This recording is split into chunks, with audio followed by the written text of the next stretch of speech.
2023年，在中国房地产市场持续恶化的背景下，数百家房企纷纷破产暴毙。仅去年1年，就有超过230家房企申请破产死亡。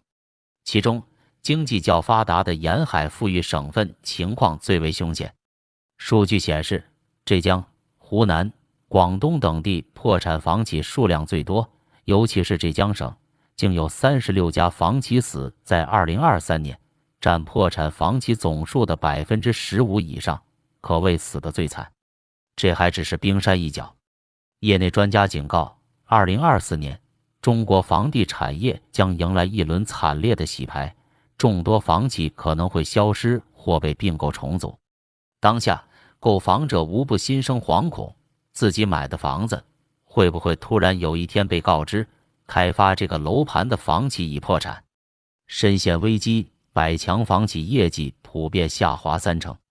公开数据显示，2023年，在百强房企中，有近70%企业的业绩同比大幅下滑，其中1/3的业绩降幅甚至超过了惊人的30%。这意味着，即便是表面看似实力雄厚的大房企，也难逃一败涂地的厄运。业内人士分析，百强房企业绩骤降，主要是因为市场销售额暴跌，导致房企收入锐减所致。2023年，中国商品房销售额比上年同期整整降了6.5%，降至2016年以来的最低点。在此背景下，房企的生存空间被狠狠压缩，亏损和破产也就不足为奇了。更令业界担忧的是，这些数据仅仅反映了去年1年的情况。专家指出，2023年中国经济整体运行仍较为疲软，头部房企的销售额可能还会持续下降一段时间，到2024年情况可能更严峻。寒冬还未结束，业内人士警告，今年房企破产潮可能继续扩大，业主心惶惶，生怕自己入手的房子最后成为一堆废墟。顶级学区房狂跌，每平米暴跌10万。此外，还有一类物业令业主倍感头痛，那就是过去几年炙手可热的学区房。公开数据显示，过去1年，北京和上海等顶级学区的房价已经出现了2位数的跌幅。象征地位和口碑的这些顶级学区，曾经因为追捧和炒作被炒到天价，即便是几十平米的老房子，价格也能突破每平米20万元。但好景不长，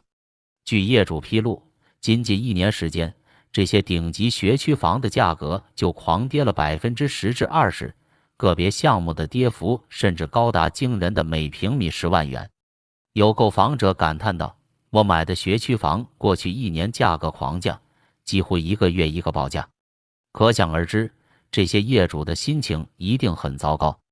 业内人士分析，学区房价格暴跌，主要是由于过去几年学区房已严重过度购买，而当前中国经济下滑，房地产市场冷清，购房需求不足，导致这些投资性极强的学区房库存积压，从而出现价格跳水。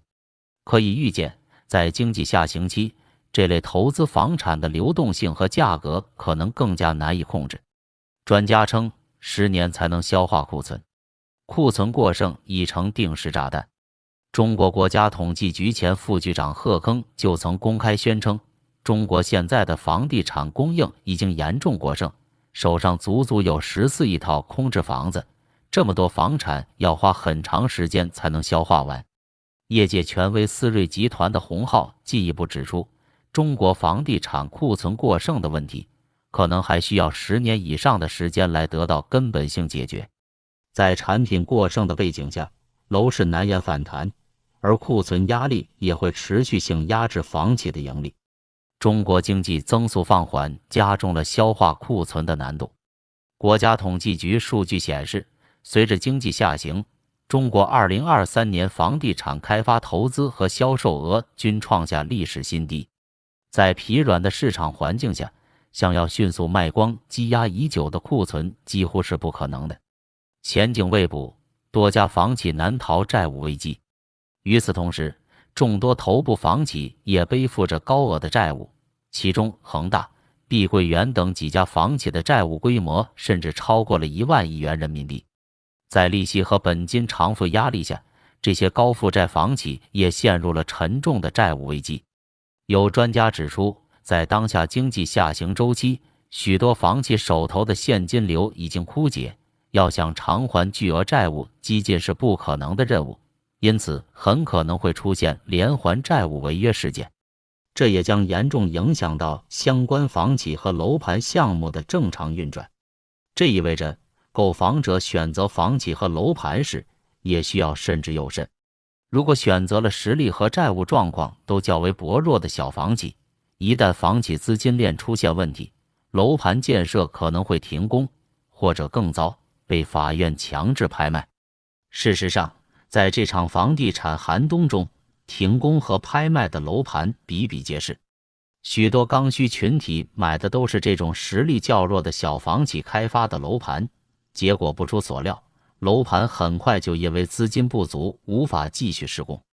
我们小区已经停工1年多了，如今整个楼盘成了一片废墟，到处是杂草。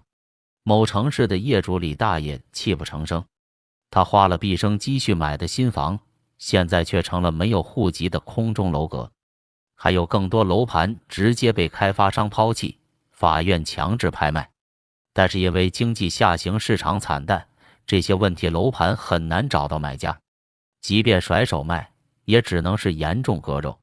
我们楼盘开发商直接跑路了，后来法院找上门说要拍卖，底价还不到我们购房款的一半。业主王先生愤怒地说，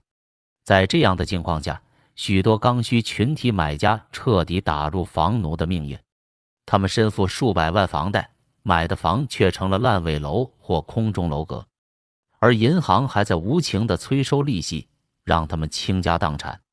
这房子成了我的梦魇，我每天提心吊胆地生活着。一位小产阶级表示，他们对于未来失去了所有盼望，只能在房贷的重负下做无尽的还款机器。